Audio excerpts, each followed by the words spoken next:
নমস্কাৰ, মই আপিল ৰহমান আৰু স্বাগতম জনাইছোঁ ইউটিউব চেনেললৈ। আজি আমি পঢ়িম তোমালোকৰ ক্লাছ 7ৰ বিজ্ঞানৰ যিটো পাঠ 3 আছে, চেপ্টাৰ 3 প্ৰাকৃতিলভ্য আম্লিক, ক্ষাৰকীয় আৰু পচন দ্ৰব্য। ইংৰাজী মিডিয়ামত দিছে যে acidic, basic and neutral substances found in nature. গতিকে অম্ল মানে কি?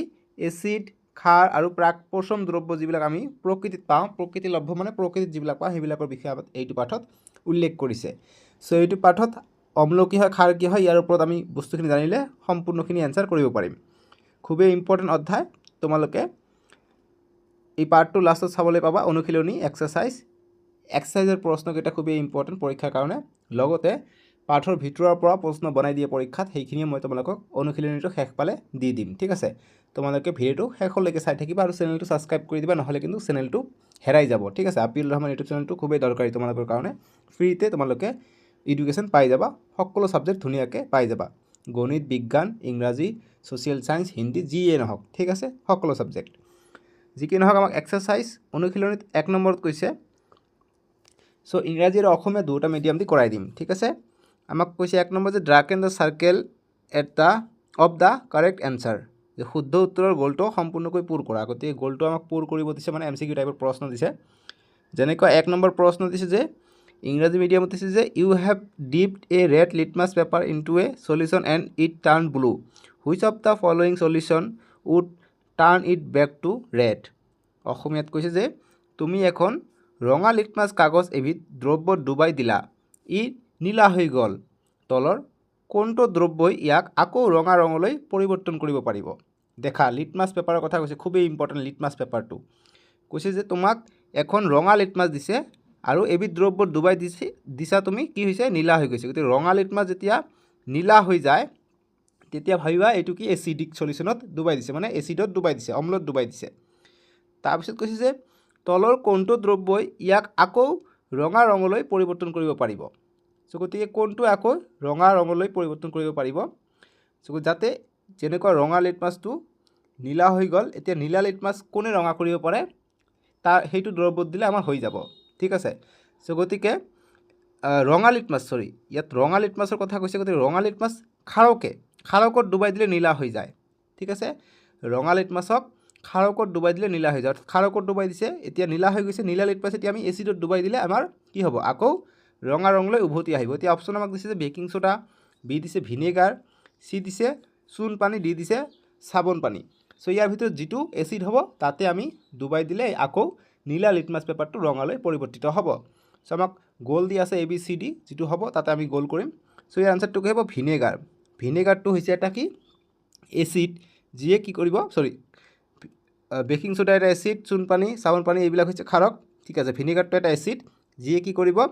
এই ৰঙা হৈ থকা লিটমাছটোক আকৌ নীলা হৈ থকা লিটমাছটোক আকৌ ৰঙালৈ পৰিৱৰ্তিত কৰিব। ঠিক আছে, এইটো কিন্তু খুবেই তোমালোকক কনফিউজন লগাই দিব যে কোনটো নীলা লিটমাছ ৰঙা কৰে, কোনটো ৰঙা লিটমাছ নীলা কৰে। ঠিক আছে, মনত ৰাখিবা যে এচিডে সদায় নীলা লিটমাছক ৰঙা কৰে। ঠিক আছে, সেইকাৰণে নীলা হৈ থকাটোক এচিড অৰ্থাৎ ভিনেগাৰে ৰঙালৈ পৰিৱৰ্তিত কৰিব।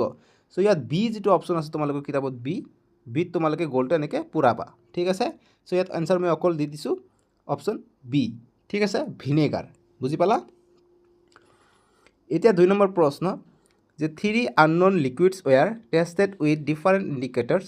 A turns red litmus to blue color, B turns turmeric to red color, C turns red rose extract to green color. Which of the following is correctly matched? যে কোনটো মেচ কৰিব গৈছে? এনেকৈ অসমীয়াত দিছে আমাক যে বিভিন্ন ধৰণৰ সূচকৰ সহায়ত 3বিধ দ্ৰব্যৰ পৰীক্ষা কৰা হ'ল, যে এ ৰঙা লিটমাছক নীলা ৰঙলৈ পৰিৱৰ্তিত কৰিলে। গতিকে এত কি বস্তু আছে আমাক কোৱা নাই, জাষ্ট কৈছে যে লিটমাছটো কি এটা সূচক হয়। এই সূচকটো কি? ৰঙা লিটমাছক নীলালৈ পৰিৱৰ্তিত কৰিছে। গতিকে ৰঙা নীলালৈ পৰিৱৰ্তিত কৰিলে কি হ'ব? এইটো নিশ্চয় ক্ষাৰকীয় হ'ব। আকৌ বিয়ে হালধিৰ দ্ৰব্যক ৰঙা ৰঙলৈ পৰিৱৰ্তিত কৰে। গতিকে বিয়ে হালধি দ্ৰব্য, গতিকে হালধি এটা কি হয়? সূচক হয়। হালধিক যদি ৰেডলৈ পৰিৱৰ্তিত কৰে অৰ্থাৎ ৰঙালৈ পৰিৱৰ্তিত কৰে, তেনেহ'লে এইটো কি হ'ব? ক্ষাৰক হ'ব। আৰু কৈছে চি, যে চিয়ে ৰঙা গোলাপৰ আৰকক সেউজীয়া ৰঙলৈ পৰিৱৰ্তিত কৰে। তলৰ কোনটো শুদ্ধকৈ মিলি আছে? মনত ৰাখিবা, যেতিয়া ৰঙা গোলাপৰ আৰকক সেউজীয়ালৈ পৰিৱৰ্তিত কৰে তেনেহ'লে চি দ্ৰব্য যিটো হ'ব এইটোও ক্ষাৰকীয় হ'ব। গতিকে সকলোখিনি ক্ষাৰকীয় হ'ব। এ দিছে আমাক যে এ আমলিক, বি আমলিক, চি আমলিক, এইটো নহ'ব। বি নহ'ব, চি হ'ব আমাৰ এনচাৰটো, যে এ ক্ষাৰকীয়, বি ক্ষাৰকীয়, চি ক্ষাৰকীয়, তিনিওটাই আমাৰ ক্ষাৰকীয় হ'ব। ঠিক আছে, গতিকে অপশ্যন চি হ'ব। চি যিটো গ'ল আছে, চি গ'লটো তোমালোকে কিতাপত এনেকৈ পূৰাবা বা বহীত যেতিয়া লিখিবা এনচাৰ চি বুলি লিখিবা হৈ যাব। ঠিক আছে, এনেদৰে যে এনচাৰ হ'ব এইটো এ ক্ষাৰকীয়, বি ক্ষাৰকীয়, চি ক্ষাৰকীয়। এ বেছিক, বি বেছিক, চিও বেছিক। বেছিক মানে ক্ষাৰক। ঠিক আছে, এতিয়া 3 নম্বৰ প্ৰশ্ন দিছে যে which of the following natural ইণ্ডিকেটৰ্ছ will turn green when placed in a basic solution. মানে অসমীয়াত দিছে যে তলৰ কোনটো প্ৰাকৃতিক সূচক ক্ষাৰকীয় দ্ৰব্যত সেউজীয়া হ'ব। গতিকে কোনটো প্ৰাকৃতিক সূচক ক্ষাৰকীয় দ্ৰব্যত সেউজীয়া হয়। চ' আমি 2 নম্বৰটো কৰোঁতে চালোঁ কি যে আমাৰ যিটো ৰঙা গোলাপৰ আৰক আছে সেইটোৱে। গতিকে অপশ্যন এ হ'ব শুদ্ধ, ৰেড ৰ'জ এক্সট্ৰাক্ট, ৰঙা গোলাপৰ আৰক। মনত ৰাখিবা এইটো, ৰঙা গোলাপৰ আৰক যেতিয়া এইটো আমি এনেকুৱা এটা প্ৰাকৃতিক সূচক যিটো ক্ষাৰকীয় দ্ৰব্যত সেউজীয়া ৰঙৰ হয়, ৰঙাৰ পৰা সেউজীয়া হৈ যায়। ঠিক আছে, চ' 3 নম্বৰটোৰ আমাৰ এনচাৰ হ'ব ৰেড ৰ'জ এক্সট্ৰাক্ট, ৰঙা ৰঙৰ আৰক। ঠিক আছে, 4 নম্বৰ প্ৰশ্ন দিছে ইংৰাজী মিডিয়াম দি যে a farmer finds that crops were not growing well because the soil too acidic. মানে খুবেই অম্ল হোৱাৰ কাৰণে যি ক্ৰপবিলাক আছে, শস্যবিলাক ভাল হোৱা নাই। Which of the following should be added by him to neutralize the soil. অসমীয়া মিডিয়াম দি দিছে যে এজন খেতিয়কে দেখা পালে যে খেতিৰ মাটিখিনি অধিক আমলিক হোৱাৰ বাবে শস্যৰ বৃদ্ধি ভাল হোৱা নাই। মাটিখিনি প্ৰশমিত কৰাৰ বাবে তলৰ কোনবিধ পদাৰ্থ মাটিৰ লগত মিহলাব লাগিব। চ' যিহেতু অধিক এচিড হোৱাৰ কাৰণে, আমলিক হোৱাৰ কাৰণে শস্যৰ বৃদ্ধিটো ভাল হোৱা নাই, গতিকে আমাক কি কৰিব লাগিব, আৰু এচিড দিব নোৱাৰিম, কিন্তু আৰু এচিড বৃদ্ধি পাব।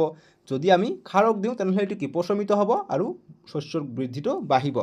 চ' এতিয়া ক্ষাৰক কোনটো আছে সেইটো আমাক দিব লাগিব। চ' অপশ্যন এ দিছে ভিনেগাৰ এচিড দিব নোৱাৰি। বি দিছে স্লেক লাইম চূণ, এইটো দিব নোৱাৰি। চি দিছে কমন সল্ট মানে সাধাৰণ নিমখ, এইটো আমি দিব নোৱাৰি। লেমন জুইচ এইটো হৈছে নেমু টেঙাৰ ৰস, এইটোৱে এচিড, গতিকে দিব নোৱাৰি। আমি চূণ দিব পাৰিম, চূণ ক্ষাৰক থাকিব। ঠিক আছে, কেলছিয়াম কাৰ্বনেট আছে। চ' গতিকে বি দিব পাৰি স্লেক লাইম। চ' এনচাৰ হ'ব বি স্লেক লাইম, অৰ্থাৎ চূণ দি আমি ইয়াৰ আমলিকতাটো হ্ৰাস কৰিব পাৰিম, কমাব পাৰিম আৰু প্ৰশমিত কৰিব পাৰিম। ঠিক আছে, যাতে এচিডটো কমি যায় আৰু এচিডৰ পৰিমাণ কমি গ'লে শস্য উৎপাদনটো ভাল হ'ব, বৃদ্ধি হ'ব। ঠিক আছে, এতিয়া এটা খুবেই ধুনীয়া প্ৰশ্ন দিছে 2 নম্বৰ, যে Riya was bitten by a red ant her grandfather applied moist baking soda give the reason. অসমীয়া মিডিয়াম দি দিছে যে ৰিয়াক এটা ৰঙা পৰুৱাই কামুৰিলে আৰু তাইৰ ককায়েকে পানী মিহলোৱা বেকিং সোডা লগাই দিলে, ইয়াৰ কাৰণ ব্যাখ্যা কৰা। চ' যেতিয়া ৰঙা পৰুৱাই কামুৰি দিয়ে ভিতৰত কি ফৰ্মিক এচিড ৰিলিজ কৰি দিয়ে, আৰু বেকিং সোডা কি হয়, বেকিং সোডা ক্ষাৰক হিচাপে কাম কৰি কি কৰিব, সেইটোক প্ৰশমিত কৰি দিব। ঠিক আছে, চ' আমি প্ৰথমত ইংৰাজী মিডিয়াম দি এনচাৰটো লিখিম যে baking soda is a base that neutralize the acid injected by that ant stings inject formic acid into the soda is a mild base sodium bicarbonate that reacts with acid to neutralize it providing relief. অসমীয়াত লিখিম যে পৰুৱাৰ কামৰত থকা formic এচিডক baking soda ক্ষাৰকে প্ৰশমিত কৰে। যিহেতু acid যেতিয়া বেছি হৈ যাব, ক্ষাৰক দিলে আমাৰ প্ৰশমিত হৈ যায়, সেইকাৰণে বেকিং সোডাত কি থাকে, ক্ষাৰ থকাৰ কাৰণে ফৰ্মিক এচিড যেতিয়া পোকটো কামুৰি দিছে, তেতিয়া আমি যিকোনো ক্ষাৰ আমি লগালে আমি সেই বিষটোৰ পৰা আমি ৰাহত পাম বা আমাৰ বিষটো কমি যাব। ঠিক আছে, প্ৰশমিত হ'ব। ঠিক আছে, বুজি পালা 2 নম্বৰটোৰ উত্তৰ এনচাৰ। এতিয়া আমাক 3 নম্বৰ দিছে যে match the indicator with to its colour, যে সূচক আৰু ইয়াৰ ৰং মিলোৱা। গতিকে ৰং মিলাব দিছে সূচকৰ লগত। চ' এনচাৰ মই কৰি দিছোঁ যে ইণ্ডিকেটৰ দিছে যে ৰেড লিটমাছ পেপাৰ, ৰঙা লিটমাছ পেপাৰ। চ' ৰঙা লিটমাছ পেপাৰ এচিডত কি হয়, ইন এচিড বা এচিডত, অসমীয়া মিডিয়াম তোমাৰ লিখা নাই, চাবা ইয়াত হৈছে সূচক, ইয়াত হৈছে এচিড, ইয়াত হৈছে ক্ষাৰক। ঠিক আছে, চ' এচিডত কি হয় ৰঙা হ'ব আৰু বেছত কি হ'ব নীলা হ'ব, অৰ্থাৎ ক্ষাৰকত হ'ব নীলা। ঠিক আছে, তাৰপিছত যিটো দিছে টাৰ্মাৰিক সলিউশ্যন, হালধিৰ দ্ৰব্য, এইটো এচিডত কি হ'ব, অম্লত হ'ব হালধীয়া, আৰু বেছত কি হ'ব, অৰ্থাৎ ক্ষাৰকত হ'ব ৰঙা। ইম্পৰ্টেণ্টখিনি, এইখিনি বস্তুখিনি ইম্পৰ্টেণ্ট। তাৰপিছত ৰেড ৰ'জ এক্সট্ৰাক্ট, ৰঙা গোলাপৰ আৰক, এইটো আমি অলৰেডি পালোঁ কি যে ক্ষাৰকত ই সেউজীয়া হৈ যায় আৰু এচিডত ৰঙা থাকে, ৰঙা ৰং ৰঙাই থাকি যায়। ঠিক আছে, চেঞ্জ নহয়। এতিয়া 4 নম্বৰ প্ৰশ্ন দিছে যে identify the colour Ravi is given turmeric paste, paper and colorless liquid soap water. What should he observe on the paper to identify the liquid? অসমীয়াত কৈছে যে ৰবিক হালধিৰ প্ৰলেপ লগোৱা কাগজ আৰু ৰংহীন জুলীয়া পদাৰ্থ যেনে চাবোন পানী দিয়া হ'ল। দ্ৰৱটোৰ প্ৰকৃতি চিনাক্ত কৰিবলৈ হালধিৰ কাগজ টুকুৰাটোত সি কি পৰ্যবেক্ষণ কৰিব লাগিব? কৈছে যে ৰবিক এখন হালধিৰ প্ৰলেপ দিয়া এটা কাগজ দিছে আৰু এটা কি দিছে ৰংহীন জুলীয়া যেনেকুৱা চাবোনৰ পানী দিছে। চ' এতিয়া এইটোৰ পৰা আমাক ক'ব কৈছে যে কেনেদৰে এই দ্ৰব্যটোৰ প্ৰকৃতি আমাক চিনাক্ত কৰিব দিছে, অৰ্থাৎ যিটো আমাক চাবোন পানী দিছে এই চাবোন পানীটোৰ প্ৰকৃতি কি হ'ব। যদি সেইটো ৰং সলনি হয় বা ৰঙাচুৱা মুগালৈ পৰিৱৰ্তিত হয় তেতিয়াহ'লে আমি ক'ম যে চাবোনৰ পানীটো কি হয়, খাৰ হয়। ঠিক আছে, চ' আমি এনচাৰটো এনেদৰে কৰিম ইংৰাজী মিডিয়াম যে Rabi should observe the paper turn red to reddish brown, যে হালধীয়া কাগজখন ৰঙা নাইবিয়া ৰংচুৱা মুগা বৰণলৈ সলনি হ'ব। গতিকে যেতিয়া চাবোন পানী অৰ্থাৎ চাবোন পানী হৈছে খাৰ যেতিয়া এই হালধিৰ কাগজটোত দিব তেতিয়া এই হালধিৰ কাগজৰ ৰংটো ৰঙা নাইবা ৰঙাচুৱা মুগালৈ পৰিৱৰ্তিত হ'ব। ঠিক আছে, ৰেডিছ কালাৰ হ'ব, ৰেড কালাৰৰ হৈ যাব। বুজি পাইছেনে? তেনেকৈ আমি দ্ৰব্যটোৰ প্ৰকৃতি আমি চেক কৰিব পাৰিম যে চাবোন পানীটো কি হয়, খাৰ হয়। এতিয়া 5 নম্বৰ প্ৰশ্ন দিছে যে you want to surprise your friend with a secret birthday message. The message should appear only when a special spray is used. Which natural solution can you use to write the message? Which natural indicator can you spray to reveal it? Can you design a fun experiment to try this? অসমীয়াত পঢ়িলে তোমালোকে বুজি পাবা যে তুমি তোমাৰ বন্ধু এজনক জন্মদিনৰ গোপন বাৰ্তাৰে আচৰিত কৰিবলৈ বিচাৰিছা। গতিকে গোপন বাৰ্তা কেনেকুৱা ধৰণৰ, এই গোপন বাৰ্তাটো এতিয়া কৈছে যে বাৰ্তাটো কেৱল এবিধ বিশেষ দ্ৰব্য ছটিয়াই দিলেহে দেখা পোৱা যায়। কোনবিধ প্ৰাকৃতিক দ্ৰব্য বাৰ্তাটো লিখোঁতে ব্যৱহাৰ কৰিবা, কোনবিধ বিশেষ প্ৰকৃতিক সূচক ছটিয়াই দি বাৰ্তাটো প্ৰকাশ কৰিবা, এই বিষয়টোক লৈ এটা আনন্দদায়ক পৰীক্ষাৰ চানেকি প্ৰস্তুত কৰা। অৰ্থাৎ তুমি তোমাৰ বন্ধুক জন্মদিনৰ শুভেচ্ছা জ্ঞাপন কৰিব বিচাৰিছা, একেবাৰে ছাৰপ্ৰাইজ দিব বিচাৰিছা, একেবাৰে যাদুৰ দৰে। চ' কেনেকুৱা ধৰণে দিবা যাতে বেলেগে পঢ়িব নোৱাৰে, কিন্তু যেতিয়া আমি দেখিম যে একো নাই লিখা কিন্তু আমি বিশেষ এটা দ্ৰব্য ছটিয়াই দিম, সেই লিখাত যিটো আমি লিখিছোঁ যে হেপী বাৰ্থডে বা শুভ জন্মদিন, সেইটো যাতে দেখা যায়। গতিকে কি দ্ৰব্য প্ৰয়োগ কৰিলে সেইটো আমাক কৈছে। চ' এইটো দি আমি যাদু খেলা দেখাব পাৰোঁ এইটো দি। চ' আমি এনচাৰ কৰিম প্ৰথমত ইংৰাজী মিডিয়াম যে a natural solution like soap water can be use to write the message and a natural indicator like turmeric solution can be spread to reveal it. অসমীয়াত লিখিম এনচাৰ যে চাবোন পানীৰে বাৰ্তাটো লিখোঁতে ব্যৱহাৰ কৰিম আৰু প্ৰাকৃতিক সূচক হালধিৰ দ্ৰব্য ছটিয়াই দিলে বাৰ্তাটো দেখা যাব। গতিকে আমি চাবোন পানীৰে এক ধুনীয়াকৈ আমি কাগজত লিখিম, বহীত লিখিম, লিখি যেতিয়া প্ৰাকৃতিক সূচক হালধি দ্ৰব্য যেতিয়া আমি ছটিয়াই দিম, যিমানখিনি লিখিম সেইটো য'ত এই খাৰত থাকিব সেইখিনি কি হৈ পৰিব, এই হালধিটো ৰঙা হৈ পৰিব। বুজি পাইছেনে? তেতিয়া শুভ জন্মদিন লিখাটো দেখা যাব। এনেকৈ তোমালোকে ঘৰতো যাদু কৰিব পাৰিবা, ট্ৰাই কৰিবা। ঠিক আছে, এতিয়া 6 নম্বৰ প্ৰশ্ন দিছে আমাক যে a liquid solution turn blue butterfly pea extract green, what does it tell you about the liquid nature? What change would be there if you add elephant apple juice or vinegar to it? Vinegar অসমীয়াত দিলে বুজি পাবা আৰু ভালকৈ যে এবিধ দ্ৰব্যই নীলা অপৰাজিতা আৰকক সেউজীয়া ৰঙলৈ পৰিৱৰ্তিত কৰে। গতিকে নীলা অপৰাজিতা যিটো আৰক আছে সেইটো সেউজীয়া ৰঙলৈ পৰিৱৰ্তিত কৰে। দ্ৰব্যটোৰ প্ৰকৃতি কেনেকুৱা? ইয়াত ঔটেঙাৰ ৰস বা ভিনেগাৰ যোগ কৰিলে কি পৰিৱৰ্তন হ'ব? চ' আমি প্ৰথমত ইংৰাজী মিডিয়াম দি এনচাৰ কৰোঁ, অসমীয়া মিডিয়ামৰ এনচাৰটো এবাৰ দেখাই দিওঁ। ঠিক আছে, এতিয়া প্ৰথমত ইংৰাজী দি কৰোঁ, ইংৰাজীটো সৰু হয় যে the liquid is basic or alkaline in nature. If elephant apple juice or vinegar acid is added, the solution would likely turn a different, even pink purple range depending on the final pH and the specific properties of the indicator. অসমীয়াত লিখিম যে দ্ৰৱটোৰ প্ৰকৃতি ক্ষাৰকীয় হ'ব আৰু ঔটেঙাৰ ৰস বা vinegar যোগ কৰিলে ৰঙা বা গোলাপী বৰণলৈ সলনি হ'ব। যিহেতু ঔটেঙাৰ ৰস বা ভিনেগাৰ এইটো এচিড হয়, গতিকে এইটো ৰঙা বা গোলাপী ৰঙলৈ পৰিৱৰ্তিত হ'ব। ঠিক আছে, যিহেতু দ্ৰব্যটো ক্ষাৰকীয় প্ৰকৃতিৰ। তাৰপিছত প্ৰকৃতিটো লিখিম যে যিহেতু দ্ৰব্যটো নীলা অপৰাজিতা আৰকক সেউজীয়া বৰ্ণলৈ সলনি কৰে, ইয়াৰ অৰ্থ হ'ল দ্ৰব্যটো ক্ষাৰকীয় প্ৰকৃতিৰ অপৰাজিতা ফুলৰ সূচকে ক্ষাৰকৰ সৈতে সেউজীয়া বৰণ দেখুৱায় মনত ৰাখিবা অপৰাজিতা ফুল যিটো আছে এইটো ক্ষাৰকৰ লগত বিক্ৰিয়া কৰি বা খাৰ দিলে চাবোন পানী দিলে এইটো কি হ'ব সেউজীয়া বৰণ হৈ যায় ঠিক আছে তাৰপিছত পৰিৱৰ্তনটো লিখিম যে ঔটেঙাৰ ৰস বা ভিনেগাৰ হৈছে আম্লিক পদাৰ্থ যেতিয়া এইবোৰ ক্ষাৰকীয় দ্ৰব্য যোগ কৰা হয় বা হ'ব মিশ্ৰণটোৰ অম্লতা বৃদ্ধি পাব আৰু অপৰাজিতা সূচকৰ ৰং সেউজীয়াৰ পৰা ৰঙা বা গোলাপী বৰণলৈ সলনি হ'ব গতিকে আকৌ যেতিয়া আমি অপৰাজিতা ফুলৰ সেউজীয়া হৈ যায় সেইটোক যদি আমি ঔটেঙা ৰস বা ভিনেগাৰ দিওঁ আকৌ ৰঙা ৰঙলৈ পৰিৱৰ্তিত হ'ব ঠিক আছে যিহেতু এচিড মিহলি কৰা হৈছে আমলিক বুজি পালা এতিয়া 7 নম্বৰ প্ৰশ্ন দিছে যে কমপ্লিট দ্য টেবল তলৰ তালিকাখন পূৰ্ণ কৰা সো আমাক ইয়াত দিছে তালিকাখন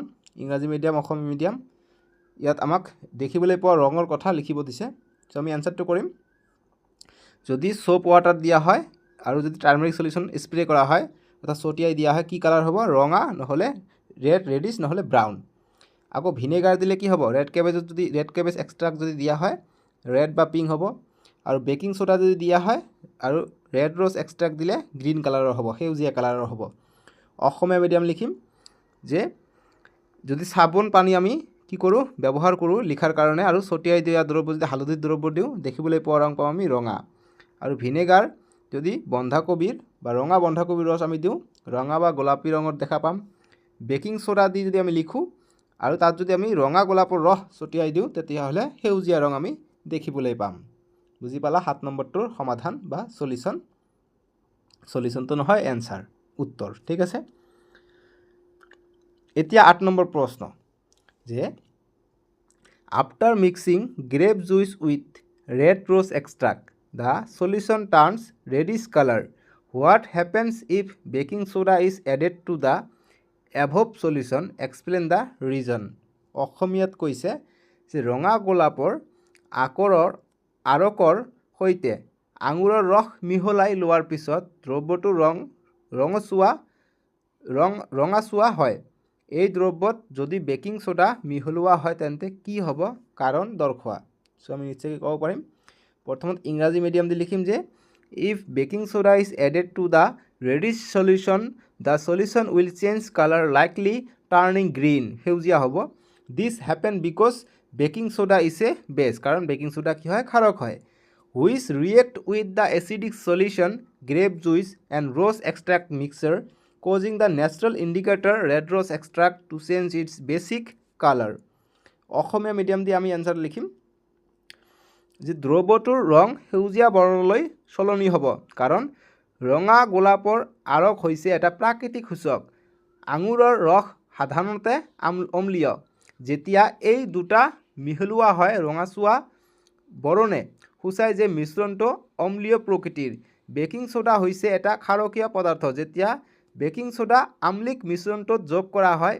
ই অম্লক প্ৰশমিত কৰিব আৰু দ্ৰব্যটোৰ ৰং ক্ষাৰকীয় মাধ্যমৰ বাবে সেউজীয়া বৰ্ণলৈ সলনি হ'ব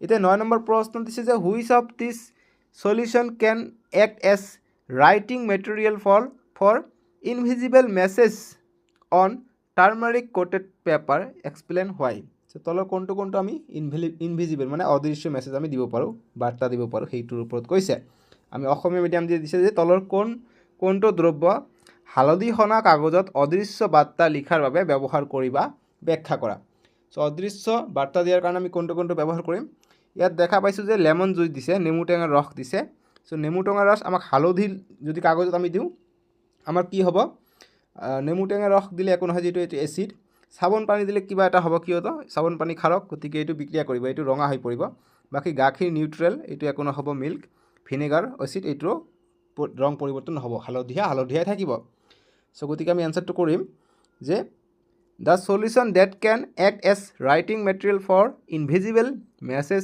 on turmeric coated paper are B গতিকে আনসাৰ বি হ'ব soap solution is a base and turmeric is a natural indicator that turns red or reddish brown in presence of base ক্ষাৰকৰ উপস্থিতিত যেটো টাৰ্মাৰিক অৰ্থাৎ হালধি থাকে হালধিৰ সলিউশনটো ৰঙা ৰঙলৈ পৰিৱৰ্তিত হয় ক্ষাৰকৰ উপস্থিতিত ঠিক আছে তাৰপিছত আমি লিখিম যে lemon juice and vinegar are acid which do not change the colour of turmeric paper. আৰু মিল্ক লিখিম, milk is mostly neutral and also' can't cause a colour change.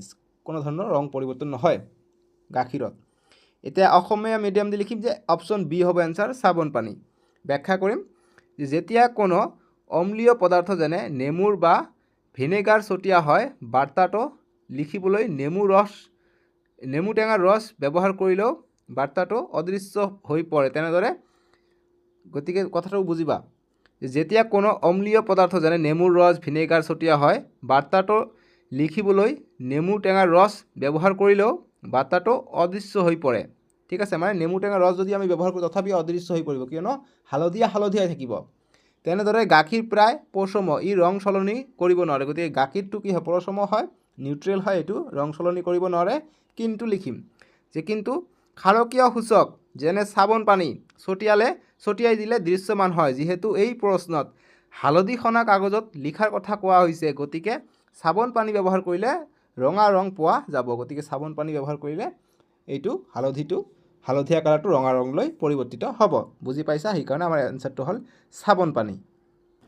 10 number প্ৰশ্ন দিছে যে you have turmeric paper and 3 solution, which solution will not show' any colour change, justify your answer.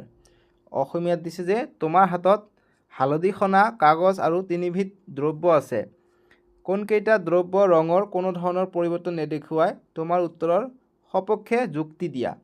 গতিকে সপক্ষে যুক্তি দিব কৈছে। গতিকে কোনটো কালাৰ সলনি কৰে আৰু কোনটো নকৰে আমি চাওঁ প্ৰথমত। গতিকে আমাক প্ৰথমত দিছে যে চুগাৰ ৱাটাৰ, চেনিৰ পানী কোনো ধৰণৰ ৰং সলনি নকৰিব। ঠিক আছে। তাৰপিছত নেমু টেঙাৰ ৰসো কোনো ধৰণৰ ৰং সলনি নকৰিব, কিয়নো যিহেতু হালধি সনা কাগজ, গতিকে হালধীয়াই থাকিব এচিড দিলে। গতিকে এইটো সলনি নকৰিব। বাকী বেকিং ছ'ডা খাৰক হয়, গতিকে এইটো ৰঙালৈ পৰিৱৰ্তিত হ'ব। গতিকে অকল বেকিং ছ'ডা ৰং সলনি কৰিব। গতিকে চি হ'ব এনচাৰটো। চ' আমাক উত্তৰটো কৰিব লাগিব, এনচাৰ কৰিম যে the solution that will not show' any colour changes are a sugar water and B lemon juice. Sugar water is a natural solution and does not react with the turmeric indicator. আৰু লিখিম lemon juice, যে lemon juice is an acidic solution and turmeric pepper remains yellow in the presence of acids. আৰু লিখিম baking soda, যে baking soda solutions is a base which would turn the turmeric pepper red or reddish brown. এতিয়া অসমীয়া medium দি এনচাৰটো লিখিম 10 নম্বৰটোৰ, যে চেনিৰ পানী নেমু টেঙা ৰসত কোনো ধৰণৰ পৰিৱৰ্তন নহয়। যুক্তি দিম যে চেনিৰ পানী হৈছে এটা পৌষম পদাৰ্থ, হালধি সূচকে কেৱল আম্লিক আৰু ক্ষাৰকীয় পদাৰ্থৰ ৰঙতহে সলনি কৰে। ই পৌষম পদাৰ্থৰ সৈতে কোনো ধৰণৰ বা কোনো ৰং পৰিৱৰ্তন নেদেখুৱায়। নেমু টেঙাৰ ৰস আম্লিক, ইয়াত হালধীয়া হৈ থাকিব। গতিকে হালধীয়া হৈ থাকিব, যিহেতু আম্লিক এচিড হয়। আৰু বেকিং ছ'ডা ক্ষাৰকীয়, সেয়েহে ই হালধি সনা কাগজৰ ৰং সলনি কৰি ৰঙা হৈ পৰিব। ঠিক আছে, বুজি পাইছা? হালধি স্পেলিংটো চাবা কিতাপত, যদি দীৰ্ঘিকাৰ আছে দীৰ্ঘিকাৰ দিবা, হিচিকাৰ থাকিলে হিচিকাৰে দিবা। ঠিক আছে, গতিকে হিচিকাৰ দীৰ্ঘিকাৰ লৈ একো প্ৰব্লেম নাই। ছায়েন্সত কিন্তু তোমালোকৰ স্পেলিং ভুল হ'লে কিন্তু নাম্বাৰ কটা নহয়। অসমীয়াত অকল স্পেলিঙৰ মনত ৰাখিবা, অসমীয়াত যাতে স্পেলিং ভুল নহয়। বাকী গণিত বিজ্ঞানত যদি অলপ একাৰ উকাৰ ভুল হয় একো প্ৰব্লেম নহয়, মনত ৰাখিবা। ঠিক আছে। তাৰপিছত 11 নম্বৰ প্ৰশ্ন, যে you want to prepare a natural indicator at home, name one flower or fruit or spice you could use, describe how you would prepare the indicator and how it behaves in acid and base. So' অসমীয়াত দিছে যে তুমি ঘৰতে প্ৰাকৃতিক সূচক প্ৰস্তুত কৰিবলৈ বিচাৰিছা, তাৰ বাবে ব্যৱহাৰ কৰিব পৰা এবিধ ফুল বা ফল বা মছলাৰ সূচকটো কেনেকৈ প্ৰস্তুত কৰিবা আৰু ই অম্ল আৰু ক্ষাৰকত কিদৰে বিক্ৰিয়া কৰিব বৰ্ণনা কৰা। চ' আমি এনচাৰটো কৰিম যে one could use red cabbage to prepare a natural indicator. Preparation লিখিম যে chop a few red cabbage leave into small pieces, মানে সৰু সৰু টুকুৰা আমি কি কৰিব লাগিব, ৰঙা বন্ধাকবি কাটিব কৈছে, সেইটো বন্ধাকবিটোৱে আমি এটা নেচাৰেল ইণ্ডিকেটৰ হিচাপে ব্যৱহাৰ কৰিম, প্ৰাকৃতিক সূচক। তাৰপিছত কি লিখিম যে place the pieces in a pot and add enough water to cover them. গতিকে এটা পটত কেৰাহীত ৰাখি তাতে পানী দিব কৈছে, যাতে কেবেজবিলাক ঢাকি পৰে। তাৰপিছত boil for 10 to 15 minutes until the water turns a deep purple colour. So' গতিকে এতিয়া গৰম কৰিব দিছে 10 পৰা 15 মিনিট গৰম কৰিম যাতে ডিপ পাৰ্পল কালাৰ এটা আহি যায়, ঠিক আছে। তাৰপিছত let it cool then strain the liquid into a container, this liquid is a indicator. গতিকে তেতিয়া আমি যিটো পানী পাম সেই পানীটো কি কালাৰ হ'ব, পাৰ্পল কালাৰৰ। এই পাৰ্পল কালাৰৰ পানীটো এটা ইণ্ডিকেটৰ, সূচক হিচাপে কাম কৰিব, ঠিক আছে। এতিয়া বিহেভিয়াৰ লিখিম। চ' বিহেভিয়াৰটো পাম যে in acidic solution example vinegar, lemon juice, the indicator will turn red or pink. গতিকে এই যিটো আমি ইণ্ডিকেটৰ পালোঁ এইটো ৰেড ৰঙা ৰঙৰ হ'ব যেতিয়া এচিড ইয়াত পৰিব বা মিক্স কৰা হ'ব, বুজি পাইছেনে? চ' এতিয়া অসমীয়া মিডিয়াম দি এনচাৰটো লিখিম। ইংৰাজী মিডিয়ামত মই কেবেজটো দিছোঁ, অসমীয়া মিডিয়ামত মই হালধি দিছোঁ, ঠিক আছে। বেলেগ বেলেগ দিছোঁ, তোমালোকৰ দুয়োটা শিকি লোৱা। যেনেকুৱা হালধিৰ সূচক কেনেকৈ প্ৰস্তুত কৰিবা তাৰ ওপৰত দিছোঁ যে প্ৰস্তুত ইয়াত দিবা যে প্ৰস্তুত প্ৰণালী, ঠিক আছে। প্ৰস্তুত হ'ব ইয়াত যে প্ৰস্তুত প্ৰণালী যে এচামুচ হালধিৰ গুড়ি অলপ পানীৰ সৈতে মিহলাই এটা পেষ্ট বনোৱা হ'ল। তাৰপিছত 2 নম্বৰ যে এই পেষ্টখিনি এটা ফিল্টাৰ কাগজ বা বগা কাগজত লগাই শুকাবলৈ দিয়া হ'ল। শুকোৱাত পিছত এটা দিবা, শুকোৱাৰ এটা হ'ব যে শুকোৱাৰ স্পেলিং কিয় ভুল আছে গম নাপাওঁ, যে শুকোৱাৰ পিছত কাগজখন সূচক হিচাপে ব্যৱহাৰ কৰিব পৰা যাব। এতিয়া বিক্ৰিয়া লিখিম যে অম্ল, যে যেতিয়া অম্লীয় পদাৰ্থ যেনে নেমুৰ ৰস এই সূচক কাগজত দিয়া হয় ৰঙৰ কোনো পৰিৱৰ্তন নহয়, হালধীয়াই থাকে। আৰু ক্ষাৰকত যেতিয়া দিয়া হয়, যেতিয়া ক্ষাৰকীয় পদাৰ্থ যেনে চাবোন পানী এই সূচক কাগজত দিয়া হয় ৰং হালধীয়াৰ পৰা ৰঙা বৰণলৈ সলনি হয়, বুজি পালা? এতিয়া 12 নম্বৰ প্ৰশ্ন দিছে যে Riya dipped a turmeric paper in a liquid and it turn red, she added some vinegar and it turn yellow again, what is the name of the process. গতিকে যিহেতু আগত য়েল্লো আছিলে গতিকে অসমীয়াত পঢ়াই দিওঁ, বুজি পাবা। কৈছে যে ৰিয়াই হালধিৰ কাগজৰ প্ৰতি এবিধ জুলীয়া পদাৰ্থ ডুবাই দি ৰঙা হৈ গ'ল। গতিকে হালধি আছিলে ৰঙা হৈ পৰিছে, অৰ্থাৎ বেছিকত দিছে, ঠিক আছে, ক্ষাৰকত দিছে।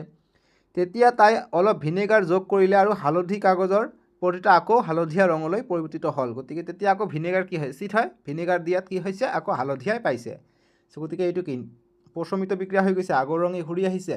চ' আমি এনচাৰ কৰিম নিউট্ৰেলাইজেশ্যন, অৰ্থাৎ পশমন বিক্ৰিয়া, ঠিক আছে, যাৰ বাবে হালধীয়া আমি ঘূৰি পাইছোঁ। এতিয়া 13 নম্বৰ প্ৰশ্ন যে observe the follow' of the situation given below' and fill in the missing information. যে তলত দিয়া পৰিস্থিতিবোৰ পৰ্যবেক্ষণ কৰা আৰু খালী ঠাই পূৰ কৰা। খালী ঠাই পূৰ কৰিব দিছে। আমাক কৈছে যে Rahul had spicy food at a fair and later he complained of stomach discomfort. অসমীয়াত দিছে যে ৰাহুলে মেলাত গৈ মছলাযুক্ত খাদ্য খাইছিল আৰু পিছত পেটক অস্তম্ভিত ভুগিছিল, মানে পেটৰ পূৰা বিষ হৈছিলে, মানে গেছ হৈছে। চ' এতিয়া এই নম্বৰ দিছে যে this happen because he stomach produce too much, কি হ'ব, টু মাছ খালী ঠাইত লিখিবা এচিড, যে তেওঁৰ পেটত অত্যাধিক কি হ'ব, খালী ঠাইত হ'ব অম্ল উৎপন্ন হোৱাৰ বাবে এনে হৈছিল। ডাইৰেক্ট এনচাৰ মই দি দিছোঁ। বি নম্বৰ যে too much acid in the stomach leads to a condition called acidity or hyperacidity, ঠিক আছে। আৰু অসমীয়া মিডিয়াম যে পেটত অত্যাধিক অম্ল উৎপন্ন হ'লে গেছ অৱস্থাৰ সৃষ্টি হয়, গতিকে খালী ঠাইত হ'ব এচিডিটি অৱস্থাৰ সৃষ্টি হয়।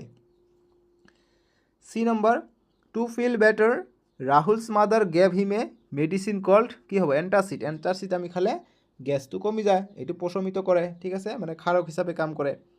যে সুস্থবোধ কৰাৰ বাবে ৰাহুলৰ মাকে এণ্টাচিড নামৰ ঔষধ তাক খাবলৈ দিলে, গতিকে খালী ঠাইত লিখিবা এণ্টাচিড। এতিয়া ডি নম্বৰটো দিছে যে this medicine is a type of, কি হ'ব, দিছে এচিডৰ বেছ, অম্লৰ ক্ষাৰক কি হ'ব, গতিকে বেছ হ'ব, ক্ষাৰক হ'ব, এইটো হৈছে ক্ষাৰক সলিউশ্যন, ঠিক আছে, যিহেতু এচিডক কমুৱাই দিব, পশমিত কৰিব, নিউট্ৰেল কৰিব। চ' এই ঔষধ এবিধ কি হ'ব, ক্ষাৰক। E number the base react with excess acid in the stomach, this process is called, কি হ'ব, নিউট্ৰেলাইজেশ্যন, পশম বুলি কোৱা হ'ব। যে ক্ষাৰকে পেটৰ অতিৰিক্ত অম্লৰ সৈতে বিক্ৰিয়া কৰে, এই প্ৰক্ৰিয়াটো হ'ল ডেছ, গতিকে প্ৰশমন, ঠিক আছে, এই প্ৰক্ৰিয়াটো হ'ল প্ৰশমন প্ৰক্ৰিয়া। এফ নম্বৰ দিছে যে it from dash and dash bringing relief, গতিকে salt and water bringing relief, যে ই লৱণ আৰু পানী প্ৰস্তুত কৰি সকাহ আনে। প্ৰথমত হ'ব লৱণ, তাৰপিছত খালী ঠাইত হ'ব পানী, বুজি পালা।